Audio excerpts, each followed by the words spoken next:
जैसे कि आपको पहले हम एक पार्ट का वैद्युत क्षेत्र का हम आपको दिए थे टॉपिक, पहले पार्ट का, है ना।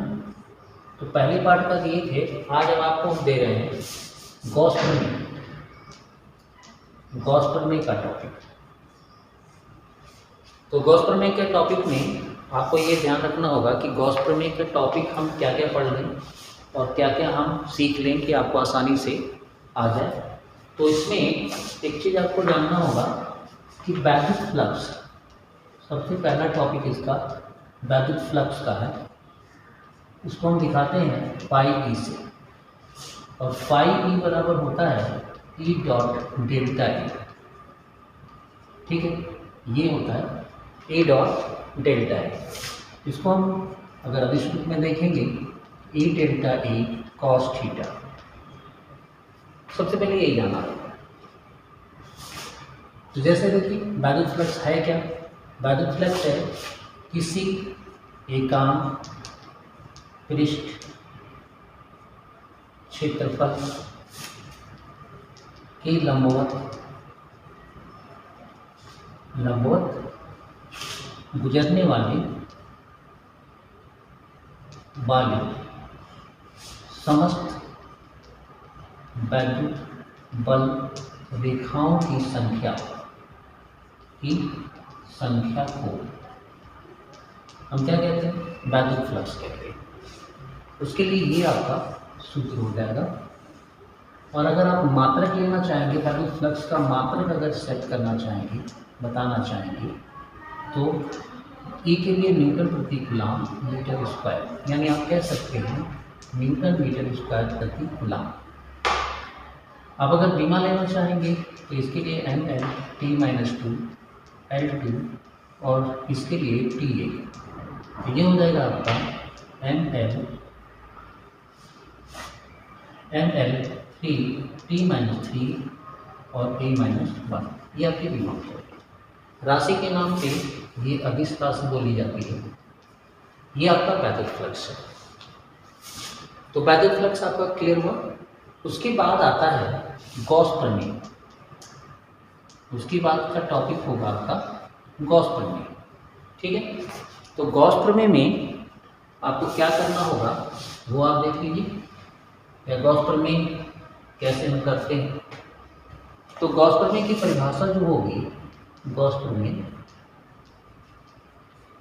ठीक है ना, तो उसमें क्या होता है कि स्थिर बिंदु आवेश के कारण एक बंद पृष्ठ पर उत्पन्न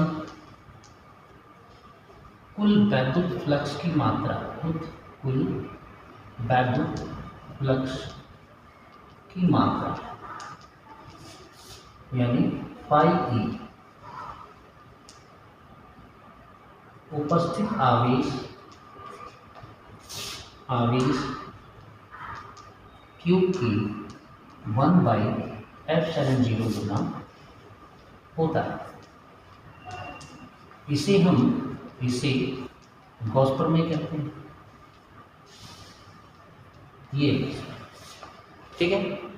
अब इसका मतलब ये हुआ कि अकॉर्डिंग टू डिफिनीशन जो आपको मिला, वो मिला कि फाई ई बराबर Q/F70, और यही होगा आपका ई डॉट डेल्टा ए। ये है आपका गॉस प्रमेय। ठीक है, इसमें और भी अगर कंडीशन करना चाहें तो कर सकते हैं। डिफिनेशन के हिसाब से ये बनेगा। अब इसमें ये देखा जाता है कि दो चीज़ें आपको फिक्स हो गई कि हमने कहा कि गॉस प्रमेय वैद्युत फ्लक्स आपका इम्पोर्टेंट है। इसमें हमने ये भी कहा कि गॉस प्रमेय भी है। इसके लिए हमने कहा कि फाई ई बराबर ई डेल्टा ए लेंगे, और इसके लिए हमने कहा कि फाई ई बराबर Q/F0 लेंगे।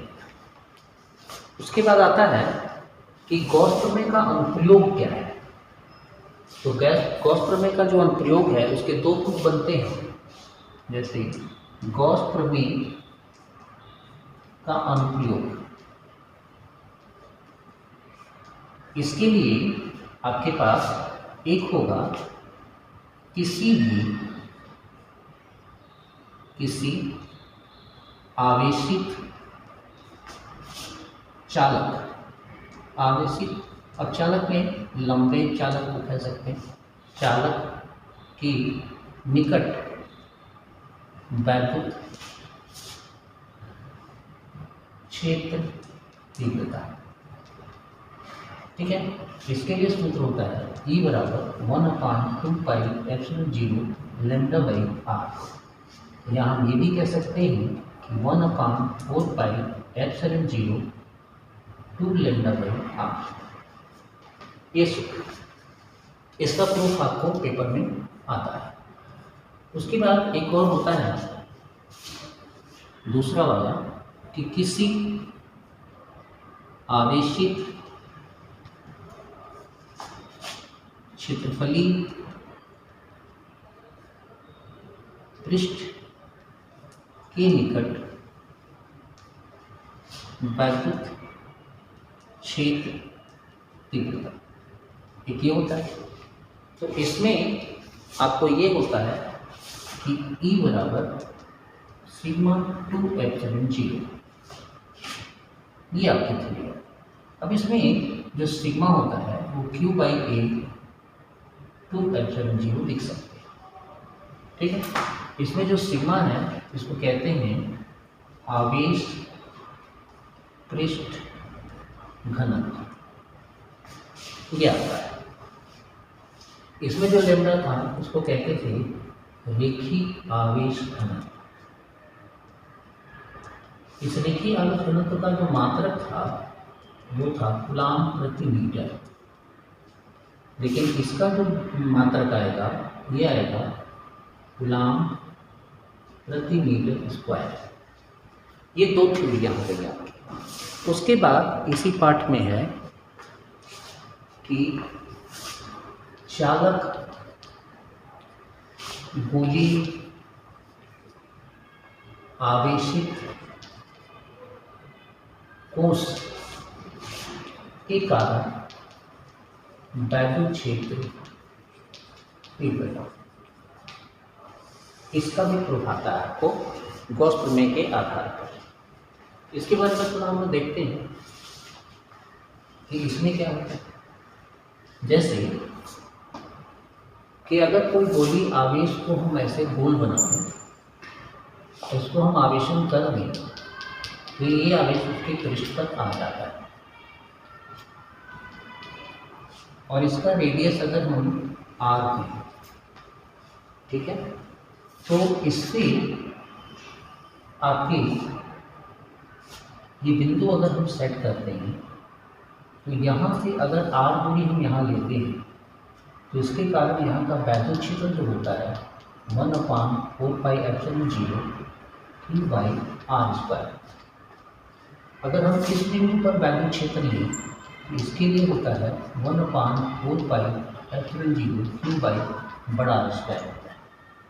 ठीक है, इसको पृष्ठ घनत्व के रूप में लिखें, मतलब कि सिग्मा के रूप में लिखें तो 4Q/A यानी Q/4πr², ये हो। तो अगर 4/r² की बात करें तो जहाँ हम सिग्मा लगाना चाहेंगे तो हम सिग्मा की जगह पे हम लिख सकते हैं ये मान, और इसको हटा करके यहाँ पे ऐड मान अगर लिखना चाहें तो 4/r² जो आप लगाना चाहेंगे यहाँ पे तो आपका दूसरा मान आ जाएगा। यानी अगर आप Q बराबर लिखना चाहेंगे तो सिग्मा 4πr² आ जाएगा। ठीक है, तो इसके हिसाब से यहाँ पे ये सूत्र कन्वर्ट हो सकता है E बराबर 1/4πε0 और यहाँ सिग्मा 4πr² बटे r², 4π कैंसिल हो जाएगा। तो इस तरह इसका सूत्र एक और आ जाएगा ऐसे r/r²। अगर इस सूत्र को हम थोड़ा सा कंसिडर करना चाहें तो इसमें आपको क्या मिल जाएगा, तो यहाँ पे भी वही काम करेंगे अगर तो यहाँ पे आ जाएगा sigma 4 pi capital R square 4 pi epsilon 0 R square. तो आर स्क्वायर कैंसिल हो जाएगा, तो हमारा ये कैंसिल हो जाएगा, तो केवल आएगा सिग्मा एप्सिलॉन 0। तो इस तरह से हम इसको कर सकते हैं। अगर हम इंटरनल करें, जैसे यहाँ पे हम वैद्युत क्षेत्र देखें, तो चूंकि बाहर की तरफ वैद्युत बल रेखाएँ चलती हैं धनावेश की, तो यहाँ पे वैद्युत क्षेत्र का मान जो होगा वो 0। इस हिसाब से अगर हम एक ग्राफ देखें, तो ग्राफ में ये होगा कि एक निश्चित मान, जैसे आप ये ले रहे हैं, अगर हम इस पर ग्राफ सेट करें, ठीक है, तो यहाँ पे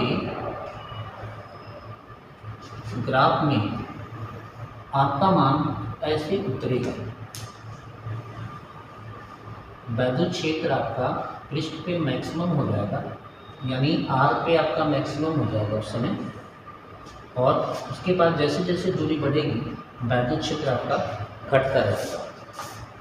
इस तरह आप समझ सकते हैं कि आपको इसको कैसे समझना है। तो हम ये कहना चाह रहे थे कि आपको ये समझ में आ गया होगा कि हमको इसकी बात को कैसे रखनी है और हम किस हद तक इसको रख सकते हैं।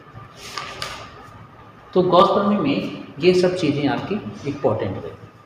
अब उसके बाद आते हैं थोड़ा सवाल पे कि हम सवाल पे कैसे लगाते हैं। जैसे देखिए, अगर आपका मान लीजिए कि ये एक ब्लॉक है और इसमें 10 माइक्रोकूलम का आवेश पड़ा हुआ है, और अगर कहा जाए कि इस ब्लॉक के कारण कुल वैद्युत फ्लक्स कितना होगा,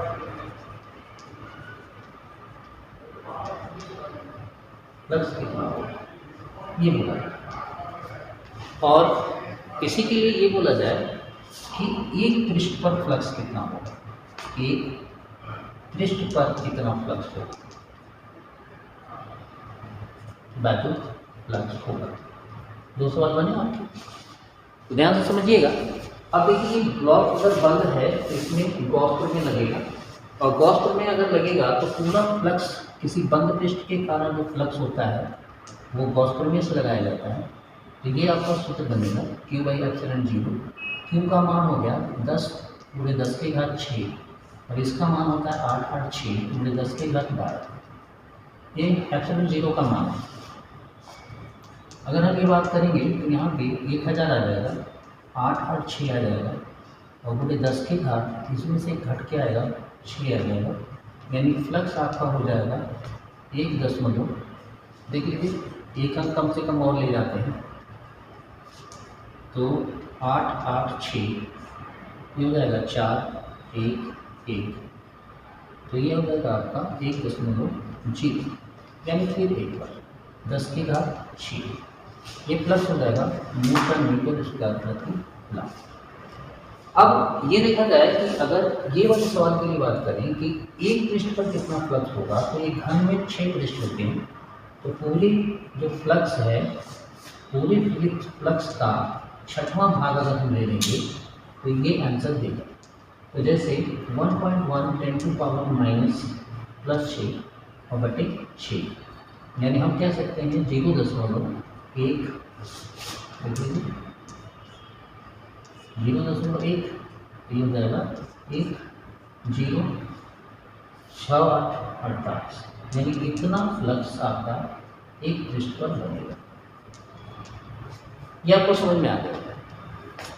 अब इसमें थोड़ा और देखना होगा।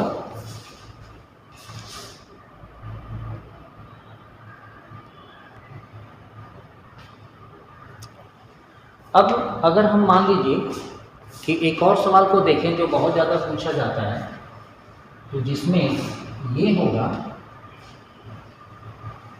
मान लीजिए कि एक सवाल में कि एक चालक है, एक चालक 4 सेंटीमीटर लंबा, ठीक है, इसे 10 माइक्रोकूलम आवेश से आवेशित किया गया है,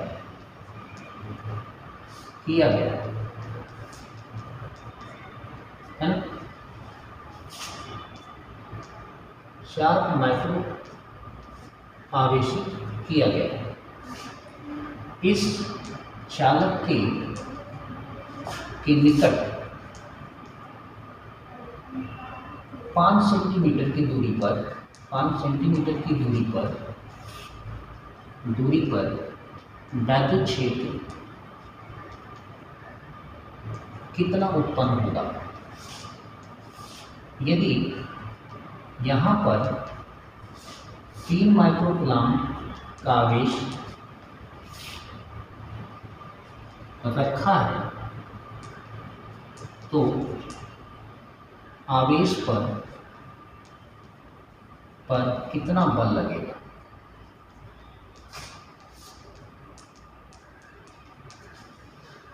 इसमें देखिए हम ये कह रहे हैं कि एक चालक है इतना सेंटीमीटर लंबा है।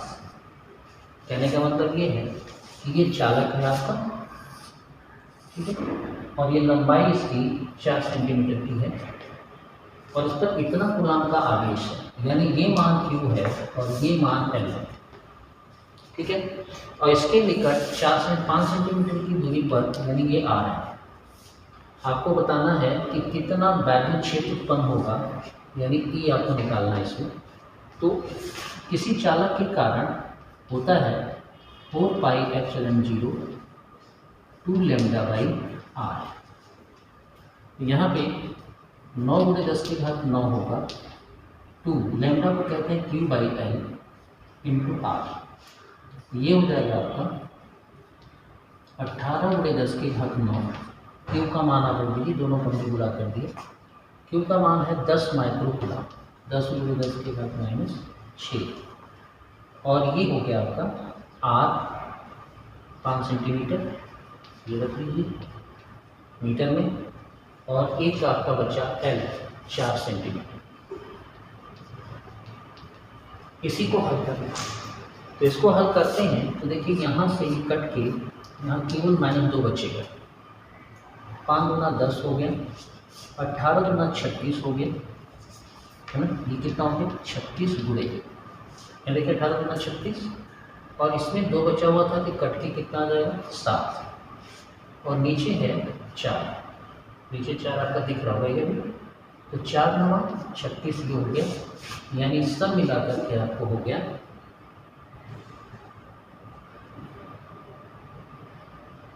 9। तो 9 × 10⁻7 न्यूटन प्रति ग्राम, ये आपका वैद्युत क्षेत्र बन गया। अगर ये वैद्युत क्षेत्र आपका बन गया तो वैद्युत क्षेत्र में जो बल लगता है F = QE लगता है। तो यहाँ पे कितने कूलम का आवेश है 3 कूलम का आवेश। तो हम यहाँ पे 3 माइक्रोकूलम ले लें और वैद्युत क्षेत्र हमारा हो गया 9 × 10⁻7, ठीक है। तो इसको जब हल करेंगे तो ये आएगा 27 × 10⁻1, तो ये कम हो जाएगा, तो F बराबर आएगा 270 न्यूटन। हम समझते हैं कि ये चैप्टर आपको दोहरा दिया गया है, जो इम्पोर्टेंट था थ्योरी वो हम आपको दे दिए। तो ये चैप्टर लगभग आपको समझ में आ गया होगा। धन्यवाद।